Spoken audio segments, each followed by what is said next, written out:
the 11th of November, where we provided further detail of the help that businesses switched over to one now. Now I want to go round now to as a the result other camera. to promote apprenticeships here in Wales. Businesses now able to claim £3,000 for each new apprenticeship, each new apprentice under the age of 25 when employed for at least 30 hours. And I know that David Melding will particularly welcome the fact that there is an additional £1,500 for any business who is just wanted to get in there. disabled. Anyway, I'm going to switch over now the cameras from 1 to 2 Startup Barriers Fund to 3 1.2 million to 4. particularly aimed at those young people who left college and university in 2019 and 2020, who may have ideas of their own about businesses they would wish to try and get off the ground, but need that extra help and support from government in order to be able to do so. And that Business Startup Barrier Fund will particularly be aimed at the sort of young people to whom David Melding has drawn attention this afternoon. Cwestiwn 4, Dawn Bowden. Just remind an update on the COVID-19 mass testing pilot in Rosehill County Borough. For that, the pilot started on Saturday the 21st of November. It involves everyone living, working or studying in the area, and that they are all to be offered a COVID-19 test as part of the first mass testing of the whole area in Wales. Thank you for that answer, First Minister. I'm sure you'd want to join with me in thanking everyone involved in the logistics, delivery and the analysis of this mass testing programme. I went myself, thankfully, for a negative test on Saturday, and I can say that everybody involved in Hi guys, back in the chair.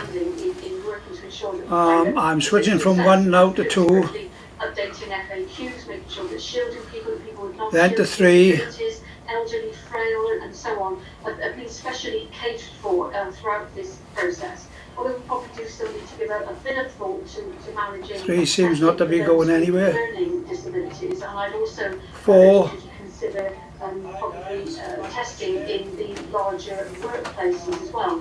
But in these first few days, we've seen thousands of tests taken by people who are keen to help the process, and those people with good reason to attend. And about 1% so far have been positive results from people who are asymptomatic. And over the course of that pilot, that will be several hundred people who would otherwise be unknowingly spreading the virus in the community.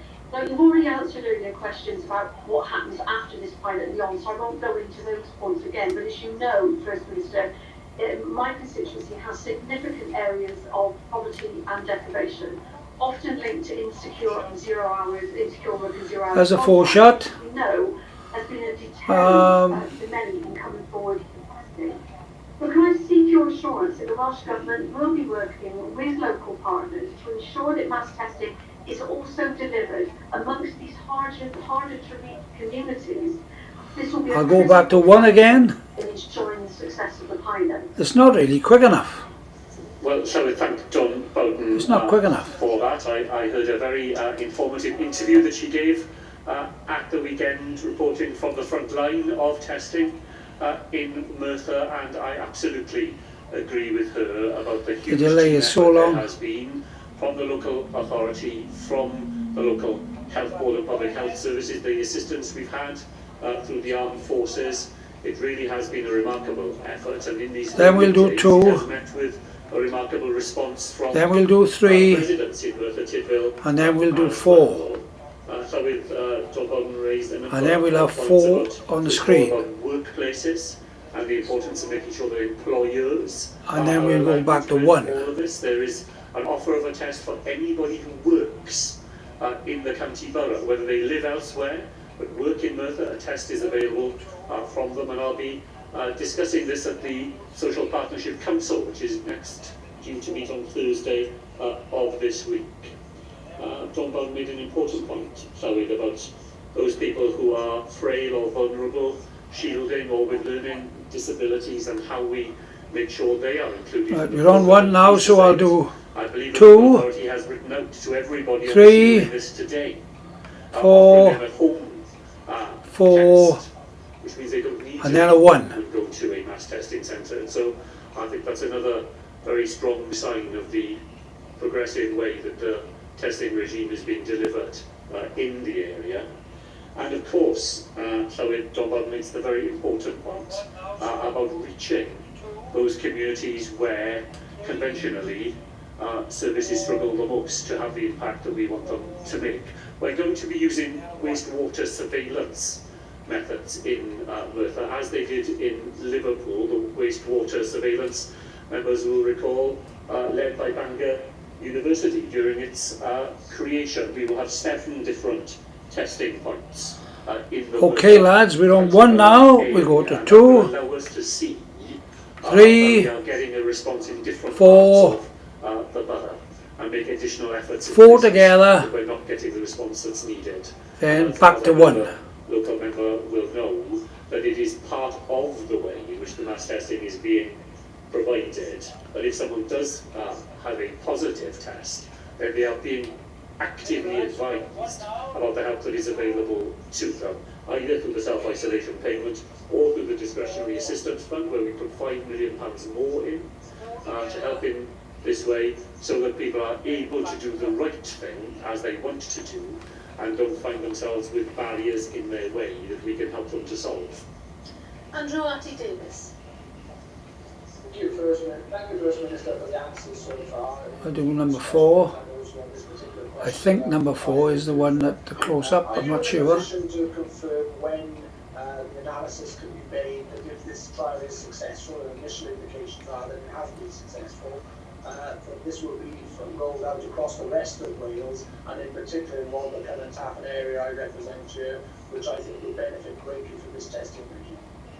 Well, I know Andrew Davis will be interested to know that RCT Council has already made a proposal for the expansion of the Merthyr testing regime into the Cynon Valley area of that local. Hi guys, I'm on 4 now, There are meetings, which is obviously the close-up. To explore. So I'd like to go backwards.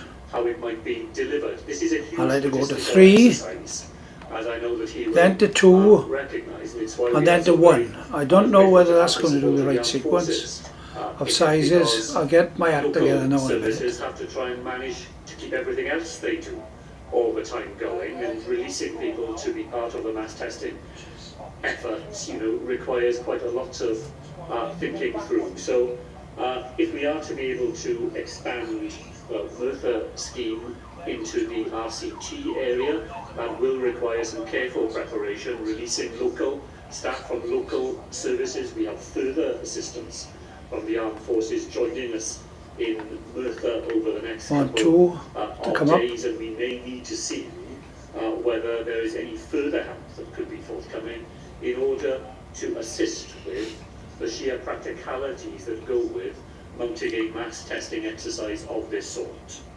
Question 5, Joyce Watson.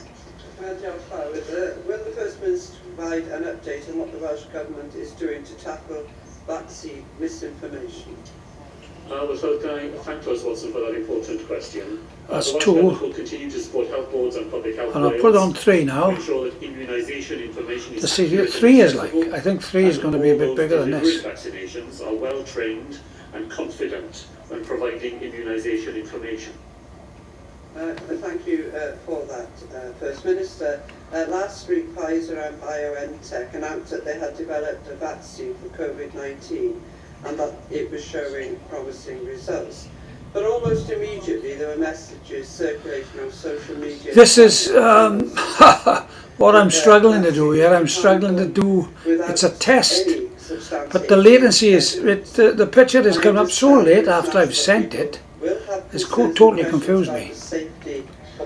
So what I'm going to do now, I'm going to go put the 4 screen up, and I'll start again after the 4 are up.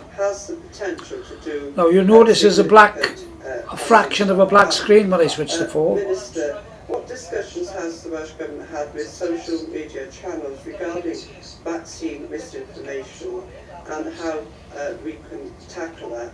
And what steps are being taken to encourage people to access information in a reliable format? Well, so Well, as you can see, I'm on the 4 cameras.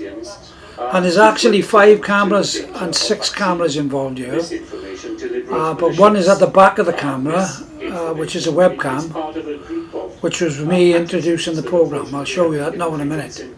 But as you can see, these attitudes emanate from the same group of people who are coronavirus. why is that stopped now? I deniers don't seem to be doing any talking on people it. to distrust election results.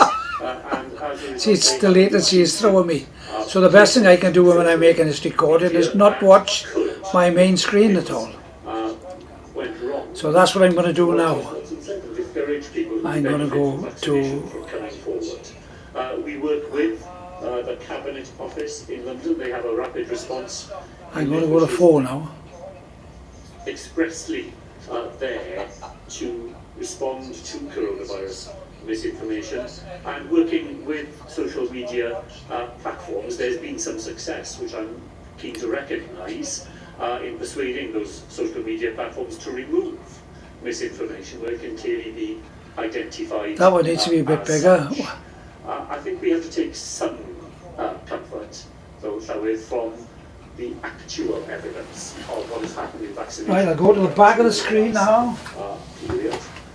We have actually gained ground in childhood immunisation programmes.